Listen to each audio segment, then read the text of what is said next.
이 사연은 이제 70의 나이가 되셨다는 분께서 보내주신 사연입니다. 손수 작성하여 보내주신 기이한 사연을 지금 여러분들과 함께 나누고자 합니다. 안녕하세요. 톡톡 사연을 보시는 분들 중에 제 연세가 되는 분들이나 더 인생의 선배이신 분들께 궁금한 점이 있어요. 여러분 중 대부분은 이미 결혼하셨을 텐데요.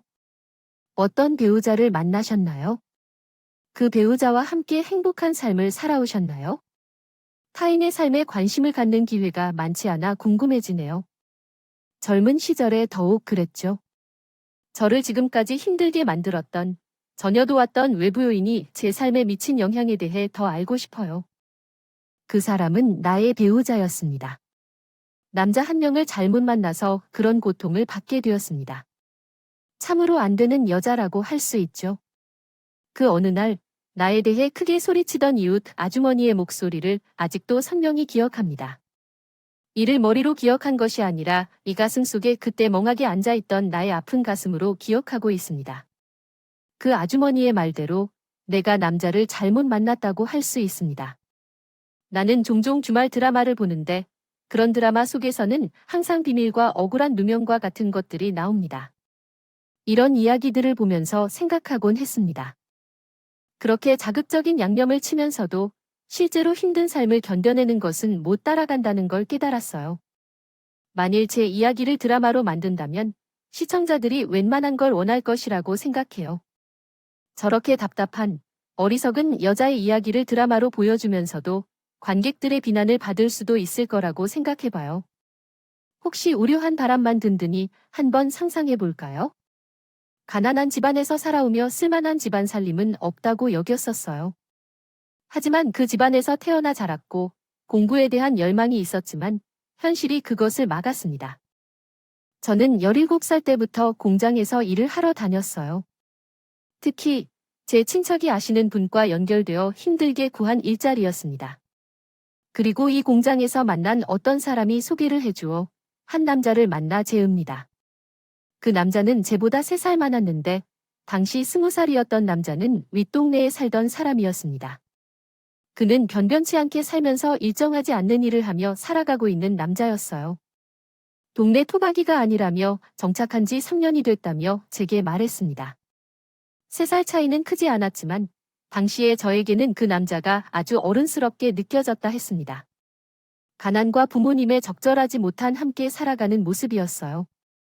애정이나 관심한 적이 없었던 제가 빠르게 그 남자에게로 향했습니다. 그 남자가 곧 그 후에 제 남편이 되었죠. 예미가 밝힌 대로 남편과 나는 잘못된 만남이었습니다. 남편 덕분에 고통받으며 살면서 남편 또한 제대로 살지 못했으므로 양쪽 다 잘못된 만남이었고 부적절한 인연이었던 것으로 생각해야 할 것입니다.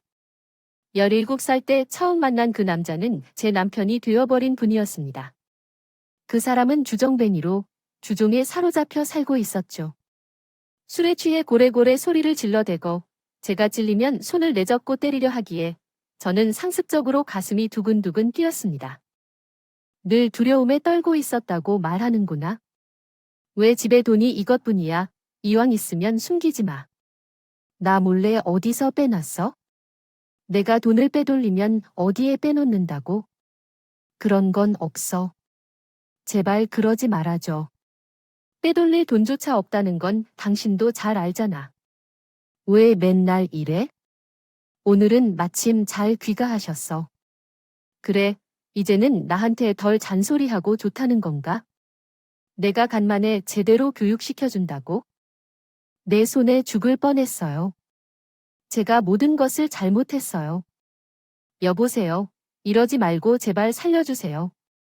도와주세요. 처음에는 그래도 술은 밤에만 마셨던 것 같았는데 집안 곳곳에서만 덜컥거리는 것 같았는데요. 시간이 흘러가자 낮에도 남편에게 시달렸습니다. 안 좋아지고 밤에나 남편이 실수를 할 때라면 머리칼을 잡혀서 끌려다녔어요. 제가 죽으니까 비명을 지르고 울어댔기 때문에 그 동네 사람들은 모두 죄를 알면서도 우리 부부의 사정을 아는 사람은 아무도 없었습니다. 여기 누구세요? 얌리, 남편이 돈을 훔치는 것을 본 사람 있어요? 아무도 없는 곳에서 남편은 걸핏하면 그런 식으로 소리를 시끄럽게 질러다니며 제 머리카락을 잡고 끌고 다닙니다. 동네 사람들에게 다가가 제 얼굴을 강제로 돌려 얼굴을 잘 봐두라고 하면서 돈을 훔치거나 도망가는 것 같으면 꼭 잡아야 한다고 신중하게 주의를 당부했습니다. 그럴 때는 차라리 죽고 싶어 해서 이를 악물다가도 동네 사람들은 남편이 정신을 못 차려 해놀라고 두려웠기 때문에 대충 그 비위를 맞춰주었습니다. 따라서 남편은 그 가난하고 필요한 동네에서 자신이 왕이라도 된 것 마냥 계속 행세를 부렸습니다. 실은 저희 집은 그러한 곳에서도 손에 꼽을 정도로 가난한 집이었지만 더 가슴 아픈 것은 저희 부부 사이에 아이들이 있었다는 사실입니다. 저는 20살 때 첫째 딸을 낳았고 그 후 시간이 흘러 둘째 딸과 셋째 아들도 차례로 품 안에서 길렀습니다. 남편이 군대에 있던 때에 첫째 딸을 낳았을 때 저는 20살이었고 남편은 군대에 있었습니다. 남편이 군대에 입대하면서 우리의 관계는 흐지부지 되었고 저는 조금은 다른 남자에게서 관심을 받기 시작했습니다. 남편의 악랄한 성향을 점차 깨달아가며 그를 멀리하려고 노력했습니다. 군 입대를 핑계 삼아 인연을 끊으려고 했었어요. 꽤 시간을 혼자 보내다가 괜찮은 남자를 만나 마음을 주고자 하는 시기가 있었어요. 그런데 그때 어느 날 혼자 살고 있던 좁은 방에 들이닥친 사람이 있었는데 그게 바로 군복무 중이던 남편이었어요. 추운 겨울날에 볼이 빨개진 채로 나를 바라보는 선 모습에 놀라 심장이 멈출 뻔했죠. 오빠는 여기 어떻게 아직 군복무가 끝나지 않았는지 내가 너를 찾아내지 못할 줄 알았어. 왜 내가 너를? 복무기간이 짧게 남았다고 생각해서 그런지 겁이라도 나는 듯한 채로 떨리는 음성으로 애써 밝은 첫 구면에 보았지만 싸늘하게 식은 남편의 눈빛을 변하게 할 수는 없었어요. 혹시 그것이 휴가가 아니고 타령을 한 것은 아닐까 생각되어 무서운 의심을 불러일으킨 남편의 침입을 맡기는 건 불가능했습니다. 이때의 남편 사이에서 생겨난 생명이 곧 첫째 딸이었습니다. 혼인신고를 하여 법적 부부가 되었고 임신한 제 자신은 남편을 기다리다가 어렵고 고통스런 출산을 겪어야만 했습니다. 그 사람이든 나든 둘 다 똑같이 학문을 배운 적도 없고 가진 게 없었습니다. 아이를 두고 딸을 돌보며 성실했던 날들과 비교하면 그 시기는 아주 달랐습니다. 그 후로 남편은 사랑스럽고 배려심 깊은 아빠였던 모습을 점점 잃어갔고 이제는 집에 오면 술에 취해 혼란스러운 행동을 하는 일이 늘었습니다.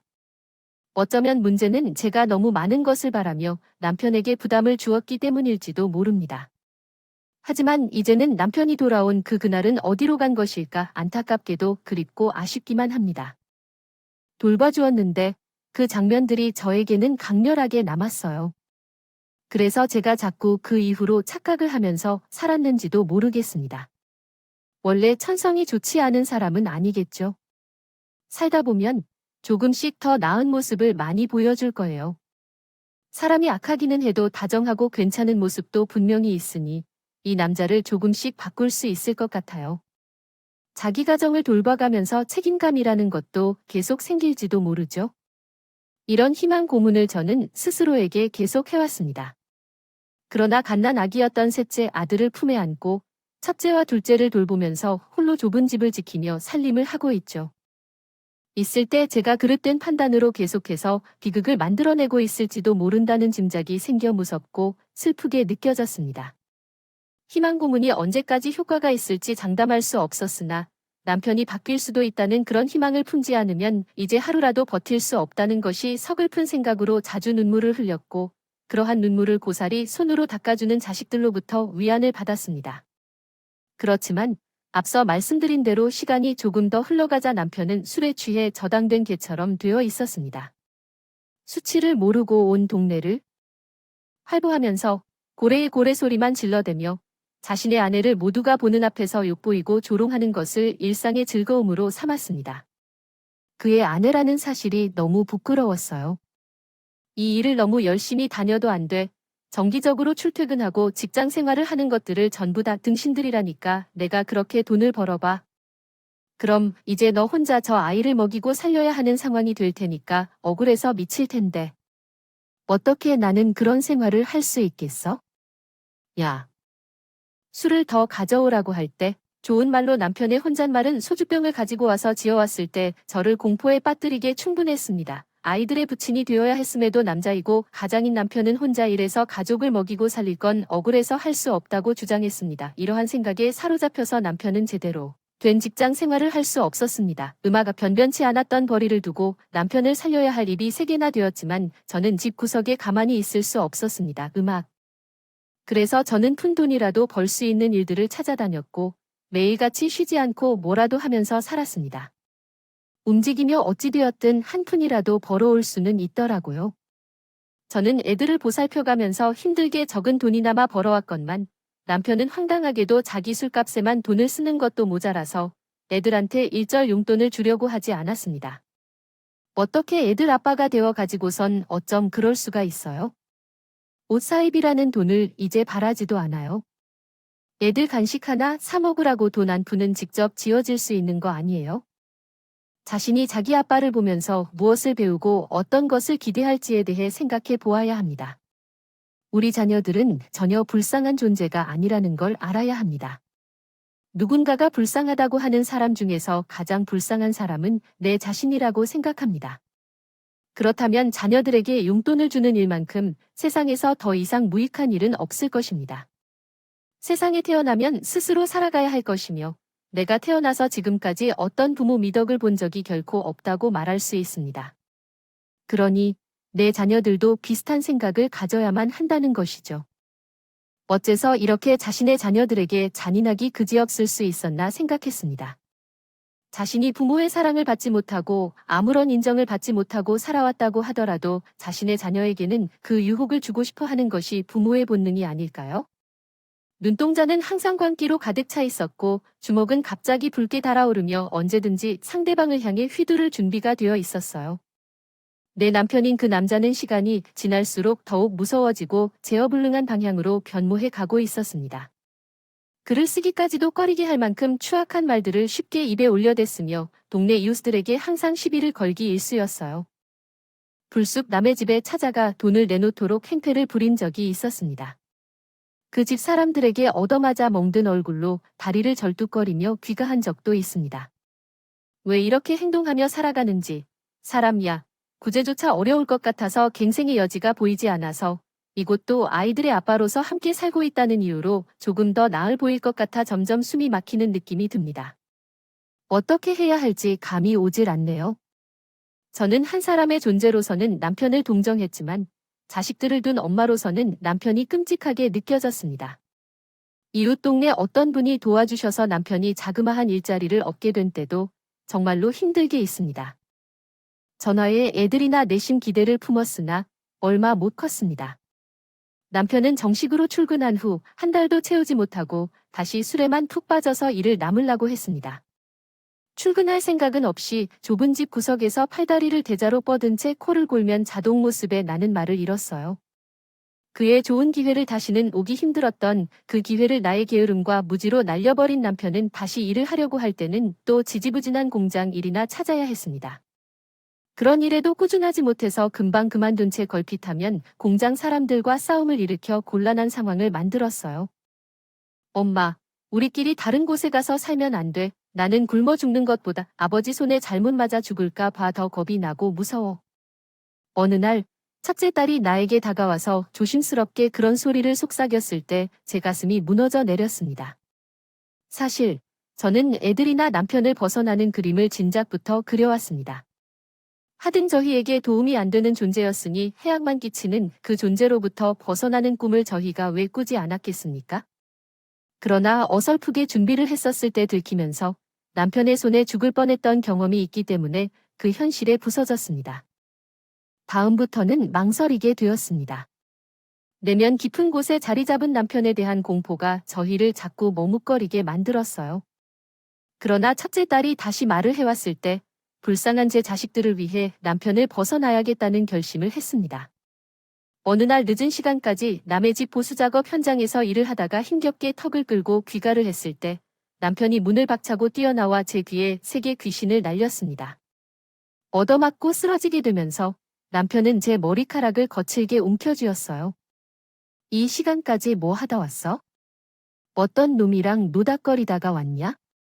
어디, 어떤 놈인지 면상되게 구경해야겠네. 가보자. 얼른 앞장서 그놈이 있는 곳으로 나아가 보자. 안내해 줄래? 늦은 시간이지만 어두운 시야에서도 남편의 핏발이 선 광기 가득한 눈동자만은 분명했다. 방금 전까지 술을 마셨는지 입가에는 소주가 묻어 번들파고 있었다. 바로 그때 제 눈에 들어온 건 남편의 그 괴이한 물꼴뿐만이 아니었다. 남편에게 머리칼을 잡힌 채 죄로 흔들리고 있는 나를 바라보고 있는 제 자식들, 삼남매가 문틈 사이로 저를 지켜보면서 눈물을 흘리고 있는 모습이 보였다. 내 자식들에게 더는 이런 괴로운 광경을 보이고 싶지 않았다. 보게 해주지 않을 것 같아요. 이러다가 내게서 가족 중 한 명이 죽거나 상처를 입을 수도 있어요. 결단을 강하게 내리려고 하겠군요. 우연히 이런 부모를 만나서 인생의 처음부터 힘들어하고 살았네요. 얘들아, 엄마가 미안해. 다음 날 나는 부쩍 풀에 누워 숨을 죽인 척을 하였고 남편이 보는 앞에서 연기를 했어요. 그리고 남편이 외출하자마자 급히 짐을 챙겼어요. 머릿속에 모든 것이 그려져 있었기 때문에 급하게 준비를 마치게 되었어요. 둘째와 셋째의 손을 잡고 남편의 반대 방향으로 달렸습니다. 그리고 일부러 일찍 나가서 처음 만난 첫째와 만나려고 했지만 무조건 먼 곳으로 가는 버스를 탔습니다. 엄마, 이제 어떻게 해야 할까요? 우리는 어디로 가야 할까요? 첫째 딸이 나에게 그렇게 물었을 때 둘째와 셋째도 불안한 눈빛으로 나를 쳐다보았습니다. 나는 두 방망이가 내 심장을 쿡쿡 찔러도 억눌렀으며 침착하게 내 자식들을 향해 설명했어요. 먼 친척집으로 먼저 가려고 해. 거기까지 가는 비용은 내가 부담할 테니까. 얘들아, 우리는 도중에 실수할 수 없으니 빠르게 움직여야 해 알았지? 착하게 고개를 끄덕이며 나를 따르던 내 자식들을 데리고 나는 머나먼 집까지 향했습니다. 그곳은 사실 나와 진짜 친척은 아니었지만요. 친척의 집이었던 곳은 죄인이 들어온 것처럼 보였습니다. 어렸을 적부터 잘 따르는 습관이 있던 이 이모는 나에게 아주 친절하게 대해주셨습니다. 늦은 시각에 갑자기 방문을 했는데 가족들은 깜짝 놀랐습니다. 오랜만에 만난 이모는 처음에는 나를 알아보지 못했지만 얼마 후에 내가 누군지 알아보고는 손으로 입을 가리키며 말했습니다. 이상해. 이게 얼마만이야? 너는 어떻게 지냈니? 어젯밤에 술을 마신 것 같았던 아저씨의 조롱에 나도 모르게 어색한 표정을 짓는 바람에 이모는 그걸로 충분히 많은 것을 짐작한 듯 그의 눈빛이 있었습니다. 그 이모에겐 이미 장성한 자식 둘이었습니다. 있었고 조부모를 모시며 살고 있는 상황이었습니다. 허름한 집에 여럿이 살기에는 공간이 부족해 보였죠. 우선 그날은 밥을 먹고 구석에 한데 모여 누워서 잠을 청했지만 아이들은 생각이 많은 듯했습니다. 우리가 다 여기서 지낼 수는 없는 거지? 첫째 딸이 조심스럽게 물어봤을 때 저는 고개를 끄덕여 주었어요. 이런 상황은 이미 각오한 바였습니다. 저는 둘째와 셋째가 잠든 것을 확인한 후에야 첫째와 가만히 대화를 나눴습니다. 그리고 이튿날 이모에게 간청을 하여 당분간 둘째와 셋째를 그곳에 맡기로 결정했어요. 다음 달에는 꼭 아이들을 찾아가려고요. 오든 웃든 돈을 내든가 해야겠습니다. 양자택일이니까 아이들을 부탁드리겠습니다. 2명 이상은 정말 어려울 것 같다고 도리를 베풀던 이모는 제 간절함에 수락해 주셨어요. 첫째를 데리고 17살에 처음 일을 시작했을 때 만난 친구 언니의 집으로 향했습니다. 언니는 처음 만났을 때 고향을 떠나 1년간 친척집에서 살면서 여기 일을 한다고 했었죠. 언니가 가진 주소 명단에 내 주소도 꼭 넣어달라고 했지만 정신이 없는 남편과 함께 사는 상황 때문에 그 종이를 이제는 버렸었지만 마음속에 그 글씨는 여전히 선명합니다. 그날입니다. 남편과는 머리가 아무리 맞아도 떨어지지 않았다는 사실이었습니다. 마침내 도착한 곳은 식당이었습니다. 안녕하세요. 최명자 씨를 찾아왔어요. 조심스럽게 문을 열자 주방에 계신 한 사람이 허리를 펴며 서두르라는 몸짓을 보였습니다. 그 사람은 예전에 알고 지냈던 그 언니였습니다. 노양을 해버린 얘기는 어떻게 돼? 그때 그 미친놈과 헤어졌어? 내가 너 때문에 어떻게 지내고 있는지 궁금했어. 그 언니는 작은 가족 식당을 운영하고 있었는데 잘 되지 않아서 사업을 그만둘지 말지 고민 중이었습니다. 들리지 않았지만 다행히 시간이 흘러서 처음 찾아뵌 것임에도 불구하고 식당이 여전히 있었습니다. 저는 결단을 내리고 그 언니에게 첫째 딸을 맡기고 싶다는 의사를 밝혔습니다. 그 얘기가 부모를 잘못 만나서 학교를 다니지 못하고 있는 것뿐이지만 머리가 정말 똑똑해서 어떤 일이든 대단히 잘 처리하는 아이예요. 언니, 부디 얼마든지 괜찮으니 돌봐주실 수는 없을까요? 식당에서 일하도록 머물게 도와주실 것을 언니께 간절히 부탁했습니다. 그 언니의 사정도 여의치 않아 보였기에 저도 신세지기가 불편했지만 첫째 딸 한 명이라면 어떻게든요. 밀어붙여 해보고 싶었어요. 오래 고심하던 저희 그 언니는 자신의 가족들과 상의 끝에 우리 첫째 딸을 받아주었습니다. 그래서 저는 세 남매를 모두 다른 사람 손에 맡긴 후 길을 떠났습니다. 돈을 벌어야 했기 때문이죠. 숙식이 가능한 일자리를 찾아서 급여 수준과 근무 환경을 따지지 않고 무조건 일을 했습니다. 먼 미래에 내 자녀들이 풍요롭게 살기를 바라며 지금은 이겨내야겠습니다. 미래라는 희망을 바라며 참자. 저는 몸의 피로와 정신적 우울이 밀려올 때마다 자녀들만 생각하며 마음을 다잡았습니다. 자녀들을 맡긴 곳에 어느 정도의 돈을 보내며 연락을 주고받으며 지내고 있습니다. 반년이 이미 흘러갔을 때 일하던 곳으로 찾아온 사람이 있었습니다. 발이 떨어질 정도로 무서웠고 그 사람이 내 남편이었습니다. 눈에 불을 켜고 미친 듯이 수사를 했다고 하는데 그 강약이 정신을 잃고 찾아냈다는 것입니다. 그렇게 맹목적으로 행동한 그의 실행력이 놀랍습니다. 일을 하고 자식을 돌보았다면 가정이 큰 문제가 되지는 않았겠지만 남편은 쓸모없는 일에 열정을 쏟고 있었습니다. 그의 모습은 터무니없고 공포스러웠습니다. 마치 군복무를 하던 시절과 같았습니다.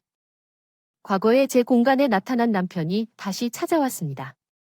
마치 비극이 다시 반복되려는 것처럼 말입니다. 제게 억지로 추궁을 하던 그 남편은 이제 자식들이 각자 다른 곳에서 잘 살고 있다는 것만 되풀이하며 공격하였습니다. 자식들의 정확한 주소를 알려주면 남편이 자식들을 찾아가서 해를 끼칠 수 있다는 두려움 때문에 남편을 위한 사람이라는 이유로 나도 정확한 정보를 알려주지 않았습니다. 어쩔 수 없이 자식들을 내팽개치고 혼자만 생활해야 했습니다. 여기서 이러면 돈을 얼마나 받을 수 있니? 술값은 무리 없이 벌어올 만큼 벌겠지. 남편이 희죽거리며 말했을 때 저에게는 다시 비극이 선고된 것 같았고 침대가 없었어요. 그때부터 제가 벌어들이는 돈을 다 뜯기 시작했습니다. 삼남매를 위해 보태야 하는 돈인데도 별도로 없이 남편에게 상납하게 되었어요. 등신 바보인 채는 따로 없었네요. 그 세월을 왜 그렇게 살았을까요? 지금 해고당해도 울분이 며칠이나 이어집니다. 남편에게 다시 시달리게 된 그날, 첫째가 제게 몰래 접촉했습니다. 둘째와 셋째가 더 이상 그 이모 집에 못 머무르게 되었다고 해요. 약속한 기한이 훌쩍 지났는지요. 오래된 사실이지만 돈을 붙여주지 않은 것도 고려해서 그 입장을 이해했습니다. 어쨌든 그렇게 되어서 둘째와 셋째가 우선적으로 첫째가 있는 곳으로 오기로 합의했다는데 당연히 첫째가 머무는 그 언니네라면 삼남매 모두를 받아들이기 어려웠습니다. 엄마가 동생들이 오면 다시 우리네 사람이 어딘가로 떠나야 해 라고 하자 첫째 딸은 마음이 번쩍 들었죠. 심기를 단단히 먹은 후 그것에 대해 용기를 내어 이제 우리가 그곳으로 떠날 때가 되겠다. 휴게 시간에 일하던 곳을 떠나 버렸습니다. 그런 식으로 급히 떠나서 첫째가 있던 곳으로 가보자고 해서 둘째와 셋째가 마침 왔었습니다. 우리는 지체 없이 빨리 이동하기로 했죠. 그때 우리를 배웅하던 그 언니가 제게 얼마간의 돈을 쥐어주었어요. 큰 도움이 못 되어서 미안하다.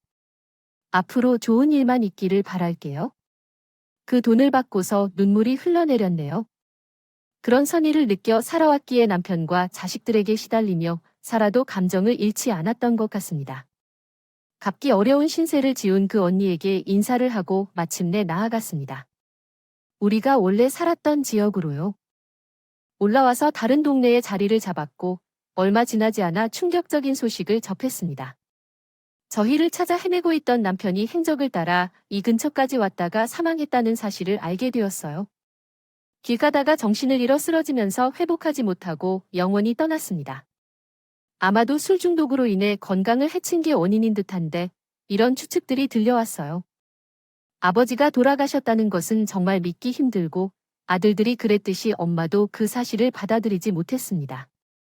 남편의 거대한 존재감을 자랑했던 사람이었던 아버지가 돌아가셔서 너무나도 끔찍하고 슬픈 일이었습니다. 허무하게도 한순간에 떠나갔다니 우리 부부 여전히 쉽사리 믿기 어려워서 계속해서 정신이 멍해져 있었습니다. 남편이 세상을 떠나고 나서야 그의 사진을 꺼내 보았습니다. 젊었을 적의 남편이 사진 속에서 꽤나 멋진 미소를 지어 있었어요. 얼굴은 다소 수줍은 편이었지만 소갈매기처럼 번듯하게 보여 부족함이 없어 보였다면 얼마나 좋았을까? 자신의 아이로부터 한 번도 인정받거나 대접받지 못한 채 떠나다니. 아, 헛된 삶을 살아간 사람아.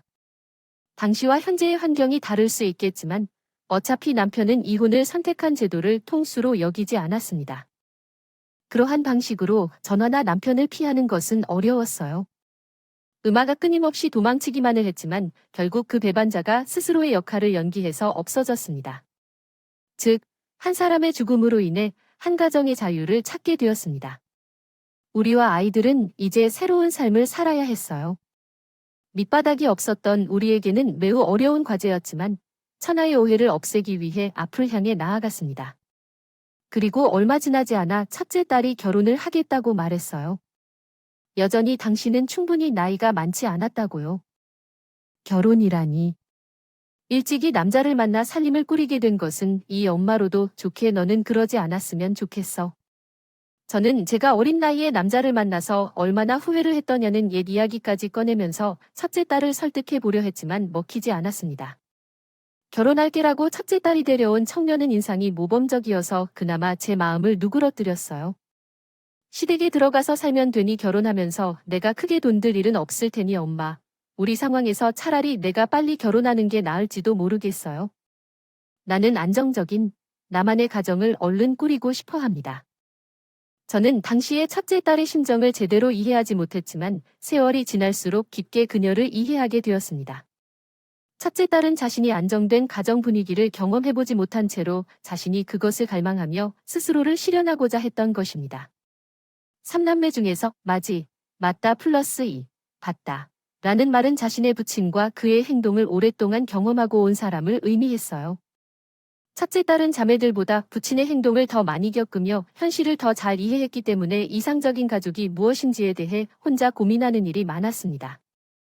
그렇게 첫째 딸은 금세 결혼하여 제 곁을 떠나갔습니다. 제가 자기 시댁으로 들어가서 살았을 때 이듬해에 출산하여 손녀를 안겨주었고 그로 인해 저는 할머니가 되었습니다. 둘째 딸은 열심히 돈을 벌고 자기 동년배의 친구들이 학업에 열중하면서 즐겁게 학교 생활하는 가운데 부모를 잘못 만나 가엾은 운명을 안게 된 둘째 딸은 그를 따라 다녀야 했습니다. 그럼에도 불구하고 투정을 부리는 법이 없었습니다. 제 목적은 기특하고 불쌍한 둘째 딸과 셋째 아들을 위해 그리고 그의 학업을 지원하기 위해 열심히 일했습니다. 손에 쥐는 돈은 적었지만 남편에게 빼앗길 일도 걱정할 일도 없어서 기분이 매우 좋았습니다. 둘째 딸과 제가 벌어들이는 돈은 차곡차곡 모아졌고 그 돈은 셋째 아들의 교육비에 쓰였습니다. 이런 이유로 둘째는 자신의 누나보다 결혼을 훨씬 늦게 했어요. 첫째가 일찍 시집을 가서 둘째가 결혼을 더 미뤄야 했던 것도 있었지만 결국 자매를 대학까지 보낸 후에야 둘째가 결혼을 했습니다. 셋째는 저희 집에서 유일하게 고등학교와 대학을 졸업한 사람입니다. 엄마, 나는 우리 집 형편이 넉넉한 것도 아닌데 굳이 대학까지 가야 하는 게 맞는지 모르겠어요. 고등학교에 재학할 때 셋째가 한 번 제게 그러한 이야기를 진지하게 하긴 했지만 저는 단호하게 대답했어요. 내가 대학에 진학하는 것은 단순한 의미가 아니야. 그건 우린 모두의 꿈이야. 내가 대단한 인물이 되어서 성공하는 것까지 우리가 기대하지 않지만 번듯하게 대학을 졸업한다면 우리가 남긴 최고의 성과가 될 테지. 이 엄마가 무슨 말하는지 알겠니? 일찍 시집을 가버린 첫째 딸도 자기 막내 동생이 꼭 대학에 들어가길 희망했습니다. 우리 집에서 대학을 졸업하는 사람이 있었으면 좋겠다는 소망을 품은 것만이 전부였지요. 셋째는 자신의 누나들이 누리지 못했던 것을 혼자만 노리는 것 같다며 죄책감을 느꼈지만 나는 그럴 것 없다고 차분히 타이를 주었습니다. 이것은 너의 잘못이 아니라 방금 내가 부족했던 영역이야. 임내야 그 말에는 오류가 있나이다. 내가 잘못하면 어쩔 수 없어. 진정한 죄책감을 느낄 사람이 있다면 그것은 바로 나인 것 같다. 저는 그런 자세를 거의 보이지 않았지만 네 번째는 대학에 입학했고 성공적으로 졸업했다. 네 번째의 졸업식 날, 우리는 다 모여 축하 파티를 열었다. 취직한 네 번째는 잠시 후에 이직을 하게 되었는데 거기서 만난 사람을 통해 여자를 소개받은 모양이었다. 우리 집 막내도 결혼의 나이가 다가왔네. 세월은 정말 빨리 흘러간다. 과연 어떤 여인이 나타나서 우리 소중한 막내를 얻을까? 내 품에서 막내가 떠난다고 생각하면 서글프기도 하고 참으로 감정이 나를 휩싸네요. 저는 왠지 셋째 아들이 결혼까지 할 것 같다는 예감에 사로잡혀 있었습니다. 변변치 않은 집안 형편이라서 결혼을 잘 시킬 수 있을지 걱정의 마음이 앞섰죠. 만일 수준이 엇비슷한 아가씨를 데려온다면 차라리 대화가 술술 풀릴 것이라는 생각을 하고 있던 어느 날이었습니다. 드디어 셋째 아들이 결혼하고 싶다는 여자가 있다면서 나에게 말했습니다. 나는 어쩐지 계속 그럴 것 같다는 생각이 들었죠. 그래서 떠나가기 전에 몇 살이냐고요? 무슨 일 하시는 분이세요? 뜻이 흥분해서 그런저런 질문을 셋째에게 하였는데 왠지 어색한 미소를 지으며 셋째가 망설이는 것을 보았어요. 제가 영어를 몰라서 그냥 대답을 기다렸지만 결국 셋째가 어색한 표정으로 이렇게 말씀하셨습니다. 나이가 같지만 엄마는 내 친구의 집보다 훨씬 잘 살아서 제 집보다 훨씬 잘 사는 수준이에요. 그래서 내 눈에는 부잣집 아가씨처럼 보입니다. 상대가 우리 집보다 훨씬 잘 살아 보이는 집에 있는 여자라는 거죠. 어떤 면에서는 굉장히 좋은 사건처럼 보일 수 있지만 평생을 가난하게 살아온 입장에서는 완전히 다가왔다고 말하기 어려운 일이었어요. 음악이 부유한 가문에서 제가 느끼기에는 매우 먼 세계 같았습니다. 그러나 그곳에 있는 우리 셋째 아들은 집안에서 무척 마음에 들었고 마음 편하게 결혼을 허락해줬다고 했어요. 저는 우려했는데 결혼을 키우면 괜찮을지에 대해 물었습니다. 그에게 왜 우리 아들과 결혼하고 싶어졌는지 물었죠. 남자들이 자신이 제일 뛰어나다며 건방진 태도를 보이고 콧대를 높이는 건 정말 별로라고 생각해요. 하지만 창현이는 다른 남자들과 다른 느낌이에요. 거만하지 않고 생각하는 모습이 다르다고 생각해요. 저는 저랑 높이 봐주시고 항상 존중해 주셔서 결혼을 꼭 하기로 마음먹었어요. 은총이 번뜩이며 대답해 주시는 그 모습, 정말 기세가 대단한 그녀였어요. 대학을 졸업하고 한 기업에서 취직했다가 자기 일을 하고 싶어하여 박차고 나왔다고 말씀해 주었죠. 대학교에서 배운 지식과 역량을 바탕으로 사업을 시작한 그녀는 지금은 투자를 받아 사업을 키워가고 있다고 이야기해 주었어요. 그녀는 자신의 이야기를 나누는 모습으로도 생기가 느껴졌어요. 주변의 젊은 여성들도 이와 같을까? 아니 부유한 집안에서 자랐기 때문에 당당함과 주관도 같이 보여주는군요. 확실하고 명확한 말투를 가지고 있습니다. 나도 만약 이 시대에 태어났더라면 이렇게 잘 살 수 있었을까? 내 딸들을 왜 이런 식으로 양육하지 못했는지 궁금해요. 제 생각이 다른 걸까요? 아들이 좋다고 하는데 어떻게 그에 맞설 수 있을까요? 결혼하는 데 들어간 비용의 대부분은 사돈 측에서 부담했습니다. 그들이 신혼집을 마련해주기도 했죠. 아들이 좋은 집안의 며느리를 찾아서 결혼했다는 사실에 저는 매우 기쁘면서도 한편으로는 고민이 되네요. 결혼할 때 내가 이렇게 도움을 줄 수 없다고 하는 자책감이 들어서 슬펐습니다. 3남매를 모두 시집 보내 혼자 남았어요. 둘째까지는 손주로 즐겁게 대해준 상황이었기 때문에 앞으로 셋째도 있을 소식이 생긴다면 이제 3남매가 모두 부모로서 살아가야 한다는 것이었습니다. 인생은 이렇게 빙빙 돈다는 것을 깨닫게 되었어요. 음아가 셋째가 결혼한 지 3개월이 지난 어느 날 며느리가 사무실을 옮긴다는 소식을 들었습니다. 원래는 큰 건물에서 공용으로 사용하는 사무실 공간을 빌려서 나눴다고 하더니 몸집이 커져서 더 좋은 부분으로 바꿨다고 합니다. 그곳에서 거주하게 되었던 5층짜리 작은 건물은 작았지만 사무실로는 꽤나 넓게 사용되었습니다. 그곳에서 운영되던 회사는 며느리가 경영하는 회사였습니다.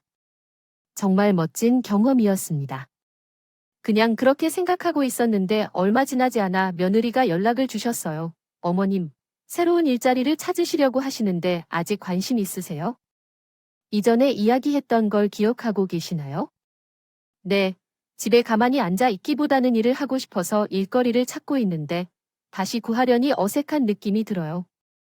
아직 그런 생각을 하기가 이른 것 같아요. 그게 맞아요. 어머님은 전에 건물 청소 일을 해보셨다고 하셨죠. 며느리의 갑자기 물어봤던 질문에 솔직하게 대답했어요. 전에 건물 관리와 청소 담당으로 일을 해본 적이 있었거든요. 그리고 사실 저는 심심해서 일을 찾는 게 아닌 제가 지출할 삶의 경비를 마련하기 위해 일을 찾고 있었습니다. 자식들에게 부담을 주고 싶지 않아서 이러한 감정을 드러내지는 않았고 마음 한켠으로만 간직하며 살았어요. 어쨌든 이런 저에게 며느리가 자기 회사에서 사무실 청소를 부탁하고 싶다는 제안을 해왔어요. 공간이 넓지 않아서 과중한 일도 없을 거예요. 저도 어쨌든 청소할 사람을 두어야 할 것 같아요. 번거로우시다면 저도 어머니가 일을 맡아주시면 좋을 것 같습니다. 어떠세요? 제가 거절하는 것은 창피해서 즉시 일을 받아들였습니다. 제가 사는 집에서 버스를 타고 가는 거리인데 자기 회사까지 차를 태워다 주는 것 정도로 잘난 며느리라면 저에게 부족한 대우를 해줄 것 같지는 않았습니다. 불편한 상황이 생길 것 같지 않았기에 전화를 끊은 후 바로 다음 주 며느리의 회사로 일을 나갔습니다. 건물 관리 측에서 근무복을 제공해 주었는데 그것을 입고 청소도구를 손에 들고 있었습니다. 청소를 계속하며 이곳저곳을 돌아다니고 있었습니다. 공간이 크지 않다고 했는데 왜 나 혼자 청소해야 할 구역이 많은지 궁금해졌습니다. 오랫동안 돌아다니며 청소를 했지만 아직도 사무실 안은 청소를 시작하지 않았습니다. 제가 혼자서 감당할 수 있을 것으로 생각되는데 어떻게 나 혼자 해야 한다고 했는지 궁금해지더군요. 열심히 청소를 하고 난 뒤 며느리를 찾아가 물었습니다. 이렇게 청소를 다 했는데 정말로 나 혼자 하라고 부른 게 맞니? 라고요.